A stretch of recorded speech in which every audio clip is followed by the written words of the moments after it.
Well, as you'll see, ladies and gentlemen, the film and television helicopter has moved out of the central flying area and taxiing up the main runway. About to depart is the Transport F4U Corsair from Flying Bulls.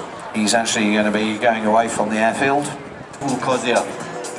Die F4U Corsair wurde zu Ende des Zweiten Weltkrieges als Kampfflugzeug entwickelt und gebaut. Hat einen sehr mächtigen Doppelsternmotor mit 18 Zylindern in 2 Sternen, 2 Sterne A9 Zylinder hintereinander mit 2100 PS aus 45 Liter Hubraum. Verbraucht bis zu 400 Liter in der Stunde und wird uns hervorragend restauriert hier im Kunstflug vorgeführt. Die Maschine hat eine bewegte und zugleich bewegende Geschichte. 1945 wurde sie an die US Navy ausgeliefert, an die Seefliegerkräfte und kam aber nicht mehr zum Kriegseinsatz. Das Besondere an ihr ist, sie kann die Flügel hydraulisch hochklappen. Das ist ganz einfach bei Trägerflugzeugen, wie wir heute auch schon über die CH-53 erfahren haben, geht es darum, Platz zu sparen bei der Unterbringung im Hangar, im Bauch des Flugzeugträgers. Einige Jahre später, nachdem sie da schon bei der Navy war, kam sie nach Mittelamerika, nach Honduras. Dort war sie bis 1965, also fast 20 Jahre im Betrieb. Das hat sie ein texanischer Millionär gekauft und genau dort hat der Pionier Nestor, der vielleicht größte anderer, Ende der 80er Jahre diese Maschine gefunden und kennengelernt. Und es gelang ihm auch, das Flugzeug zu kaufen, sodass es jetzt bei Red Bull im berühmten Hangar 7 in Salzburg nicht nur steht, sondern auf vielen Flugtagen vorgeführt wird. Ladies and gentlemen, of course, one of the most famous naval carrier-based fighters of the Second World War, the F4U Corsair, originally was considered something of a failure, believe it or not. The low cockpit version, the first version of the Corsair, was rejected by the US Navy for operations on carriers, saying it was too big, too heavy and too fast. So it was issued to the United States Marine Corps, who not only used it from ground bases as a fighter and as a ground attack aircraft, they also started using it from carriers and proved the US Navy wrong. Later models of the aircraft had a raised cockpit to improve the pilot view over the nose on approach to a carrier, and this became very much the standard fighter and fighter bomber of the US Navy and the US Marine Corps.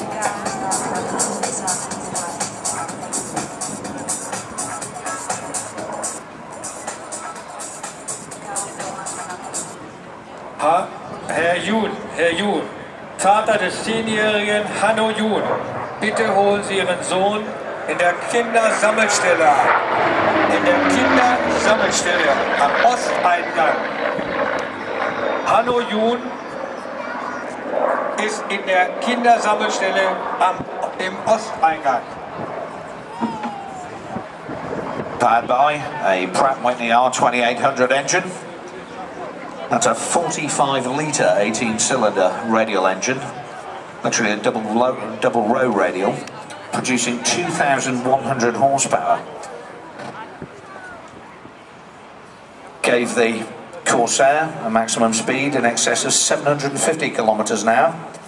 Very heavily armed, 6.5-inch machine guns in the wings. It could carry a wide variety of bombs, rockets and long-range external tanks under the wings for ground attack missions.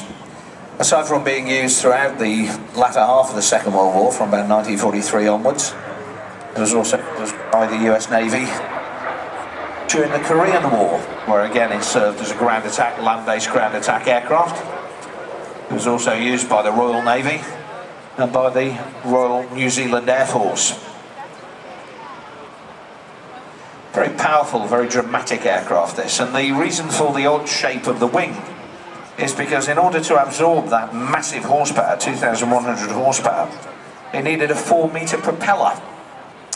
Now the problem is that for a carrier-based aircraft, if you have a long propeller, you also have a long, thin undercarriage. And a long, thin undercarriage breaks very easily when you smash it into the back of a carrier. So what you want on the perfect undercarriage for a carrier-based aircraft is very short, very thick, very sturdy.